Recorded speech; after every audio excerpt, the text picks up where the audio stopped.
they have a city underneath Gaza, right?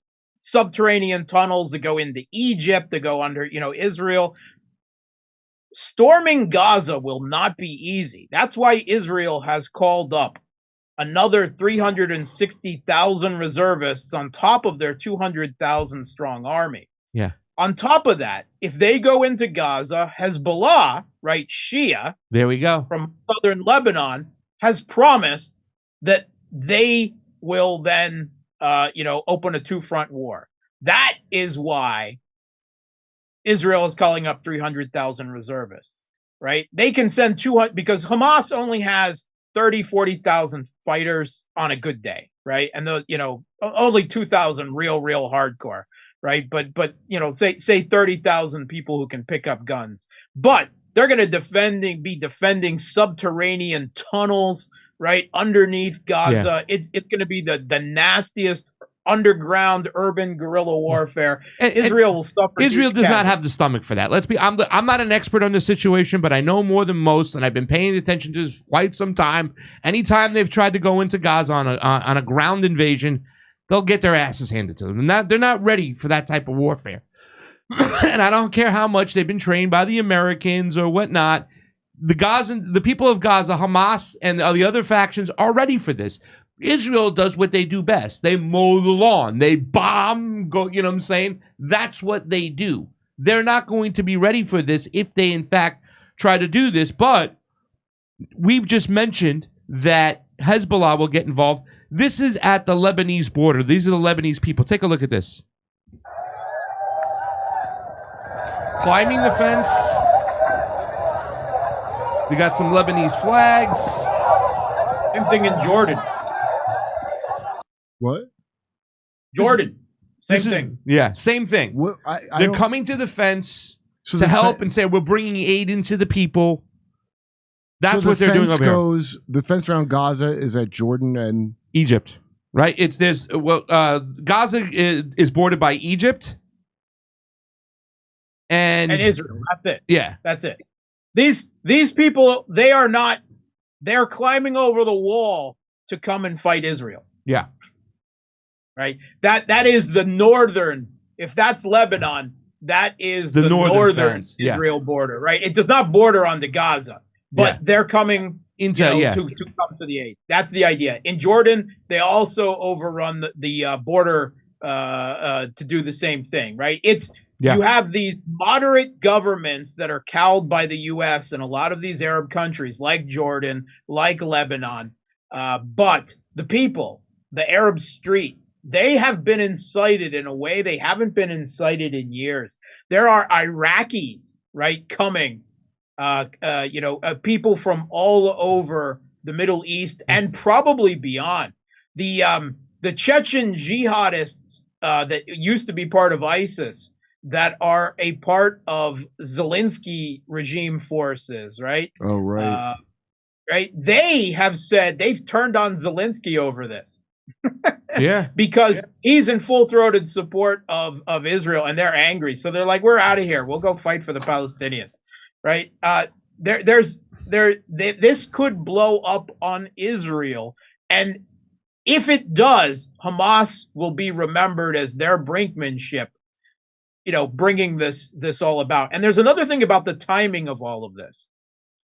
Right now, the U.S. has exhausted their supply, all of NATO's supply, all of NATO's allies' supply of artillery shells, air defense missiles, interceptors, all of these other things. In fact, they took 300,000 artillery shells that they had stored in Israel for Israel and the U.S.'s emergency use for a situation just like this. They pulled them out last year and gave them all to the regime in Kiev, right? And they have a huge shortage of air defense missiles, man pads, all kinds of armaments.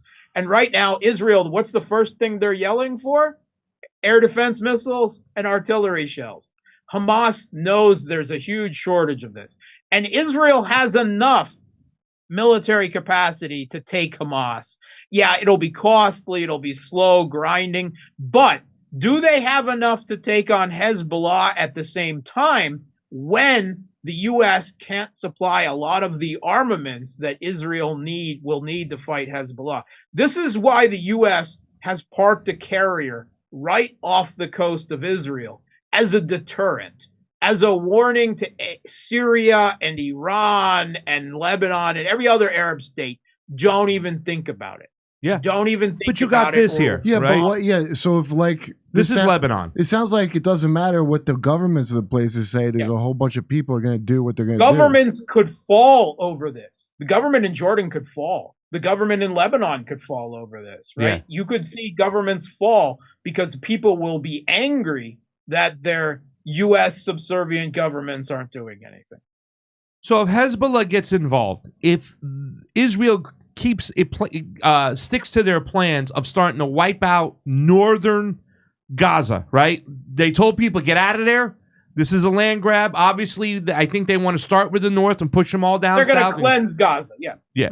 Is Hezbollah going to get involved now? Because it seems like they have the people behind them wanting them to do this. And what does that mean if Hezbollah gets involved? It means a much tougher war because Hezbollah is a much tougher opponent, right? Much more serious fighters, much better equipped, allied with Iran, allied with Syria. They've done business with Russia. Hezbollah is an entirely different beast, right? They are militarily capable. Now, here's the thing. They're actually much better on the defense. They beat Israel when Israel invaded southern Lebanon back in the 2000s. Yeah, I remember but that. Here they'll be on the offense, and that's going to put them in a much tougher situation. But Israel's gone further. They just bombed Damascus airport today. They interfered with an Iranian plane that was trying to land in Syria. They've been shelling into Lebanon, border post there. It seems that Israel is doing everything possible to turn this into a giant regional conflagration that I thought everyone would be quiet originally. Like everyone would be like, all right, you know, the Palestinians are doomed anyway. We're not going to cross the U.S. But Israel seems to be doing the best they can to poke every other country around them right now into doing something. Mark, it's amazing. Do you think that has to do with the fact that Netanyahu screwed up so bad? Like they're saying fight now, investigate later. Like have they screwed up so bad that they have to literally do this to save this guy's skin or the other people that were in on it? Polls in Israel show something like 86% of people blame this government. They hold Netanyahu's government responsible for this security failure. So yeah, there's a unity government now, and he's the ugly horse that they rode in on into this. But as soon as it's over, yeah, he's done. I mean, that's it. I mean, he's gone. So unless he turns into some big, huge war for Israel, then possibly. And so, yeah, it's very possible that he could be trying to incite the biggest conflict that he can so that at the end of this, he's remembered as a hero who saved the country instead of the guy who led them into this. Yeah, what other move does he have?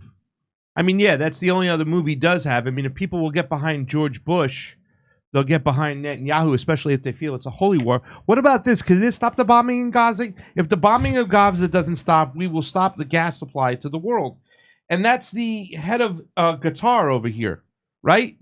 The Emir or Emir? Emir. Thank you, Professor Sleboda. Of Qatar has threatened to cut off the gas supply to Israel supporting states if the bombing in Gaza continues. Is the United States going to go to Israel and go, hey, man, you got to chill? Or are they just going to go along like the cucks that they are? Because every single politician from Matt Gaetz to candidates like RFK are all in behind Israel. It's almost like Israel is calling the shots and the United States is just going along. Is this something that could possibly stop the bombing over here and the United States go, hey, man, maybe we should chill out a little bit? I think they'd sooner overthrow the Qatari government than bow to Qatari demands on this. Yeah. So wait, is it that America is ditching our side piece, Ukraine, and getting back with our wife, Israel, right now? This is amazing, though. Like, Qatar, right? Qatar is an interesting player in the Middle East. they've always been a little bit closer to Iran than Saudi. They've had huge political problems. Saudi tried to put a siege on Qatar a few years ago under MBS. Qatar also has always been a big supporter of the Muslim Brotherhood and Hamas, because Hamas is a spin-off of the Muslim Brotherhood from Egypt. So Hamas gets a lot of Qatari support. If you notice, the coverage on Al Jazeera is, completely pro-Hamas to an absolutely ridiculous degree, right? But in this situation, you have Qatar and Saudi and Iran all agreeing and condemning Israel at the same time. I mean, that is an amazing piece of diplomacy, and Iraq too as well. Yeah, I mean, Iraq is long. How did Putin do this? Iran. How did Putin? How did Putin do this? And the prime minister of Iraq was just in Moscow yesterday. Okay, so it's almost like... Has Iraq ever thanked us for our service? Hey, come see us doing the live shows. We're going to be in Dallas, Houston, San Diego, Bloomington, Illinois, Indianapolis, Levittown, New York, Red Bank, New Jersey, Wilmington, Delaware, Covina, California, Burbank, California, and Oxnard, California. Go to jimmydore.com for a link for all those tickets. See you at a live show.